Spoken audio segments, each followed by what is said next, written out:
স্বাগত জানাই সংবাদ বিশ্লেষণ অনুষ্ঠানে। একটা বিষয় নিয়ে কথা বলতে চাই, সেটি হচ্ছে যে প্রথম আলো তাদের বিনোদনের একটি লিড নিউজ অনলাইনে দেখা যাচ্ছে মাহিয়া মাহি আবার শূন্য থেকে শুরু করছে। প্রথম আলো লিখেছে বিবাহ বিচ্ছেদের ঘোষণার পর নতুন করে সিনেমার কাজে ফিরছেন মাহিয়া মাহি। ব্যক্তিগত জীবন, নতুন কাজ, নানা প্রসঙ্গ তার সাথে কথা বলেছে প্রথম আলোর প্রতিবেদক শফিক আল মামুন। এখানে আলাপের শুরুতেই আসলে ছিল যে মাহিয়া মাহির বিবাহ বিচ্ছেদ প্রসঙ্গ।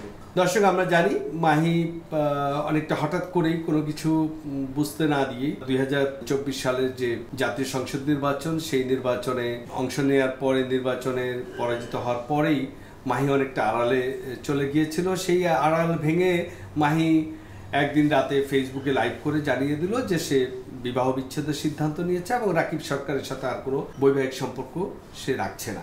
মাহিয়া মাহি পুত্র সন্তানের মা এবং সে তার ছেলেকে নিয়ে তার জীবন অতিবাহিত করবে, এরকম কি বেশ কিছু কথাবার্তা বলেছিল। তারপর কিন্তু মাহি সচরাচর কোনো কাগজে বা টেলিভিশনে তার ব্যক্তিগত জীবন নিয়ে সাক্ষাৎকার দেয়নি বা সে দিতেও খুব একটা স্বচ্ছন্দ বোধ করে না। তো মাহির এই ইন্টারভিউ প্রসঙ্গে একটা কথা বলি। মাহি এখানে আমি ইন্টারভিউটা পড়েছি, দর্শক যারা ইতিমধ্যে সোশ্যাল মিডিয়াতে প্রথম আলো যদি পড়ে থাকেন আপনারা দেখেছেন। মাহি কিন্তু এখানে বলেছে যে রাকিব সরকারের সঙ্গে আসলে তার যে স্বামী, তার সাথে আর এক ছাদের নিচে থাকা সম্ভব না এবং সে অনেকটা জেনে বুঝে শুনেই বিবাহ বিচ্ছেদের সিদ্ধান্ত নিয়েছে। বলেছে যে আমি যখন আসলে সিদ্ধান্ত নেই অনেক যাচাই বাছাই করে সিদ্ধান্ত নেই, অনেকদিন পর্যবেক্ষণ করি এবং জেনে বুঝে এই সিদ্ধান্তটি আমি নিয়েছি।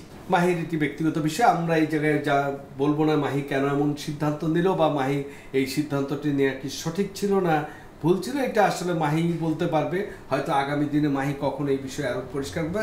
মাহিয়া মাহি কিন্তু এখন পর্যন্ত একটা কথা খুব জোরালো কণ্ঠে বলে যে কারোর সঙ্গে সম্পর্ক ভেঙে যাওয়া মানেই তার সম্পর্কে বাজে কিছু বলা বা নেতিবাচক দিকগুলো তুলে ধরা এটা ঠিক না। এবং মাহি নিজেই বলেছে যে এটা আমার একটি ভালো গুণ, যে আমি তার সম্পর্কে যার সাথে আমি অনেকটা সময় কাটিয়েছি তার সম্পর্কে আমার এখন সম্পর্ক না থাকলেও আমি তাকে নিয়ে কোনো বাজে কথা বলবো না। এবং বলেছে যে রাকিব সরকার তার হাজব্যান্ড তাকে অনেক ভালোবাসা দিয়ে রেখেছিল, তাকে অনেক সম্মান দিয়েছে এবং রাকিব একজন ভালো মনের মানুষ, সেটাও মাহি দাবি করেছে।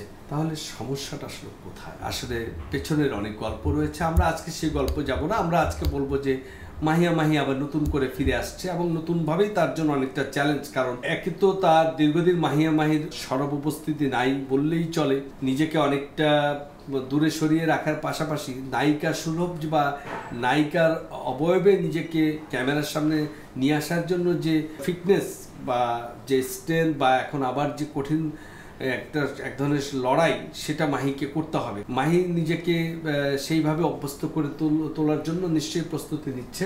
মাহি কিন্তু ঢাকার সিনেমায় যদি আমি বলি শাবনূর, মৌসুমী, পপি, পূর্ণিমা, কেয়াদের পরে যে নায়িকা যারা এসেছিল কেউই ওইভাবে দাঁড়াতে পারেনি। পরবর্তী জেনারেশনের নায়িকার মধ্যে মাহিয়া মাহি, পরিমণি, নুসরাত ফারিয়া, তাদের মধ্যে মাহি কিন্তু দীর্ঘ সময় একটা সফল এবং সুন্দর একটা কেরিয়ার গড়ে তুলেছিল। শুধু ওপার বাংলা না, ওপার বাংলা তো মাহি বেশ জনপ্রিয় হয়ে উঠেছিল। যৌথ প্রযোজনা অনেকগুলো সিনেমাতে আমরা মাহিয়া মাহিকে দেখেছি এবং মাহি একটা সময় একক তারকা হয়ে গিয়েছিল, যে কারণে মাহির সাথে নতুন ছেলেদেরকে নিয়েও নির্মাতারা কাজ করেছে। আবার হঠাৎ করে জানা গেল যে অনেকটা আকস্মিকভাবে রাজকুমার সিনেমায় মাহি অভিনয় করছে এবং একটি বিশেষ চরিত্রে। এটা একটা বিশাল তাকে যেন মাহিকে এই ধরনের চরিত্র করবে কিনা বা মাহিকে এভাবে রাজি হলো, এগুলো নিয়ে অনেক আলোচনা ছিল। রাজকুমার ইতিমধ্যে মুক্তি পেয়ে গেছে। প্রিয় দর্শক, আমরা মাহির মাহির সাথে যোগাযোগের চেষ্টা করবো। মাহি, আমি নাগরিক টেলিভিশন থেকে বলছি, কামরুজ্জামান বাবু। নাগরিক টিভির দর্শকদের জন্য আমাদের কিছু প্রশ্ন আছে, নিশ্চয়ই আশা করি আমরা সঠিক উত্তরগুলো জানতে পারবো। কেমন লেগেছে রাজকুমার তোমার কাছে? সিনেমাটা দেখার আগ পর্যন্ত আসলে আমি তেমন কিছু ফিল পাচ্ছিলাম না, বাট সিনেমাটা দেখার পরে আমার মনে হয়েছে আমি একটা ভালো ডিসিশন নিয়েছি। কারণ সিনেমা দেখার আগে আমি শুধু প্রডিউসার এবং ডিরেক্টরের উপরে ভরসা করে সিনেমাতে সাইন করেছিলাম এবং সিনেমা দেখার পরে আমার মনে হয়েছে যে এই পুরো সিনেমাটা আসলে একটা মা ছেলের গল্প।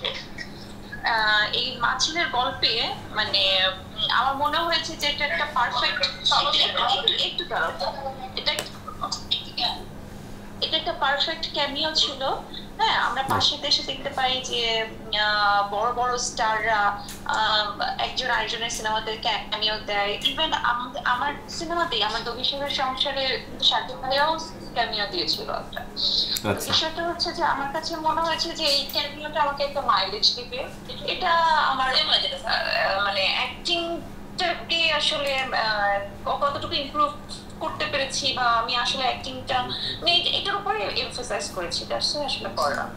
আচ্ছা, তো যখন তুমি সিনেমাটা করতে গেলে অনেকদিন পর ক্যামেরার সামনে আসলা এবং সাকিবের মায়ের চরিত্রে অভিনয় করছো, প্রথমেই শোনার পরে তোমার কাছে কি মনে হয়েছিল? যে এটা খুব এক্সাইটেড মানে একটা অবস্থা তোমার কাছে ছিল, নাকি তুমি খুব ভাবছিলে যে এটা দর্শক কিভাবে নিবে? কোনো ধরনের দ্বিধাদ্বন্দ্ব কাজ করছিল কিনা মনের মধ্যে? আমার কাছে মনে হচ্ছে আমি যদি ক্যারেক্টারটা পারফেক্ট ভাবে করতে পারি তাহলে দর্শক নিবে, এবং আমার আসলে নিজেকে নিয়ে এক্সপেরিমেন্ট করতে ভালো লাগে। আমি চাই আসলে আমি অভিনেত্রী হিসেবে স্টাবলিশ হতে। আমি চাই যে মানুষ আমার অভিনয় নিয়ে আমাকে, আমি আমার অভিনয়ের মাধ্যমে মানুষের কাছে বেঁচে থাকি। শুধুমাত্র গ্ল্যামারাস করলাম, গ্ল্যামারাস অ্যাক্টিং করলাম, কিছুদিন পরে হারিয়ে যাবো। তো আমার মনে হয় যে আমি আসলে আমার অভিনয়টাকে পাকাপোক্ত ভাবে মানুষের সামনে আনতে চাই। আচ্ছা, তো যে শাকিব খান তোমার নায়ক ছিল, হ্যাঁ, শাকিব খান তোমার অনেকগুলো ছবি খুব সুন্দর সুন্দর সিনেমার নায়ক ছিল, সেখানে যখন তোমার ছেলের চরিত্রে অভিনয় করতে গেল এবং এক্সপ্রেশন দিতে গিয়ে কোনো সমস্যা হতো কিনা? না, আসলে শাকিব ভাইয়ের সাথে তো আমার সিকোয়েন্স ছিল না।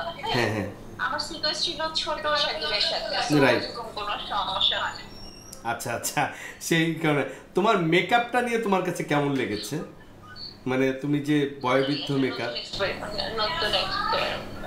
এবং তুমি মানে খুশি এই মেকআপে গেটআপে? তোমার কাছে একটা দুই ধরনের যে একটা নতুন অভিজ্ঞতা, এবং তোমার আমি দেখেছি যে তুমি খুব পজিটিভ ছিলে। তো আগামী দিনে কি এরকম আরো স্পেশাল ক্যারেক্টার গেস্ট অ্যাপিয়ারেন্স পেলে বা এরকম বিশেষ কোনো চরিত্র পেলে তুমি করবা নিয়মিত? এটা ডিপেন্ড করে ডিরেক্টরকে, প্রোডিউসারকে, সিনেমাটা কি, সিনেমার গল্পটা কি, এগুলোর উপরে ডিপেন্ড করে, অনেক কিছু ডিপেন্ড করে। যদি ব্যাপারটি বলে মিলবে তাহলে করব। আচ্ছা মাহি, একটা ছোট্ট প্রশ্ন করে শেষ করে আজকের এই আলাপন, আমাদের দর্শকরা শুনছে তোমার কথোপকথন, একটা বিষয় ছোট্ট করে শেষ করি। অনেকেই তোমার ভক্ত, যারা অন্ধভক্ত, তারা সোশ্যাল মিডিয়ায় বলছে যে মাহি তো আমাদের এখানে মানে অগ্নিখ্যাত মাহি, মাহি এমন নায়িকা যে সে হঠাৎ এই ক্যারেক্টারটা তার মানে ক্যারিয়ারে নেগেটিভ আসতে পারে, নেগেটিভ একটা ইফেক্ট তৈরি করতে পারে। তুমি কি এটার সাথে একমত কিনা? একদমই একমত না। এটা আমাকে যারা ভালোবাসে তো তারা আমার এই নিয়ে একটু দুশ্চিন্তাগ্রস্ত হয়ে গেছে। তারা আমার ভবিষ্যতের কাজগুলো দেখে মনে হবে তাদের তাদের ধারণা খুলছে। আচ্ছা, দৈনিক প্রথম আলো আজকে একটা নিউজ করেছে, শূন্য থেকে মাহি আবার শুরু করছে সব। তার মানে কি তুমি এখন পুরো দমে আবার লাইট ক্যামেরা অ্যাকশনের সামনে ব্যস্ত হয়ে পড়ছো, নতুন সিনেমায় করতে যাচ্ছ এরকম কিছু? হ্যাঁ, ইনশাআল্লাহ। এবং দর্শক কি এবছর তোমার নতুন কোনো কাজ দেখতে পাবে? ইনশাআল্লাহ দেখতে পাবো। আচ্ছা, কবে নাগাদ তোমার ঘোষণা আসতে পারে নতুন সিনেমার? এটা আমি এখনো ঠিক বলতে পারছি না, এটা প্রোডাকশন হাউসও জানে। আচ্ছা, সো একটু ওয়েট করি আমরা। ওকে, তুমি এমনি ভালো আছো তো? ভালো আছে আলহামদুলিল্লাহ। আচ্ছা, ভালো থেকো মাহি। দর্শক, কথা বলছিলাম মাহিয়া মাহির সঙ্গে, ঢাকার সিনেমার অগ্নিখ্যাত নায়িকা মাহিয়া মাহি। মাহি আসলে বলতে চেয়েছে যে তার যে রাজকুমার সিনেমায় মায়ের চরিত্রে অভিনয় করাটাকে সে এটা কোনোভাবেই নেতিবাচকভাবে দেখছে না, এই কারণে যে তার মনেই হয়েছে যে সে একটা নতুন অভিজ্ঞতা অর্জন করেছে এবং তার কাছে ভালো লেগেছে। শাকিব খান যদিও তার ছেলের চরিত্রে, কিন্তু আসলে এটা শাকিবের সাথে ছোটবেলার শৈশবের শাকিবের সাথে তার অভিনয় করতে হয়েছিল, ফলে কোনো সমস্যা নেই। আর বয়োবৃদ্ধ লুকটা নিয়ে মাহি খুব নিজে সন্তুষ্ট। মাহির আরেকটা বিষয় হচ্ছে মাহি নতুন করে আবার সিনেমায় কাজ শুরু করেছে, সেই শুরুটা মাহি পজিটিভ ভাবেই নিতে চায় এবং সুন্দরভাবে সামনের দিকে এগোতে চায়। মাহি মনে করে তার দর্শকরা অপেক্ষা করছে এবং মাহি আসলে নিজেকে নতুনভাবে তৈরি করছেন। আমরা এর আগেও যেটা বলেছি, কতটুকু সফল হবে বা হবে না সেটা দেখার জন্য সেই সময় পর্যন্ত অপেক্ষা করতে হবে, কিন্তু তাকে আমরা অভিনন্দন জানাতেই পারি, কারণ অনেকগুলো ঘটনার পর যেখানে মাহি অনেকটা একদম হারিয়ে গিয়েছিল, অনেকদিন ক্যামেরার সামনে নেই, সেখানে রাজকুমারের একটি বিশেষ চরিত্রের পরে আবার নিজেকে মাহি ফিরিয়ে আনছে, দর্শকদের জন্য নিজেকে উপস্থাপন করছে। আমরা তাকে সাধুবাদ জানাই, অভিনন্দন জানাই।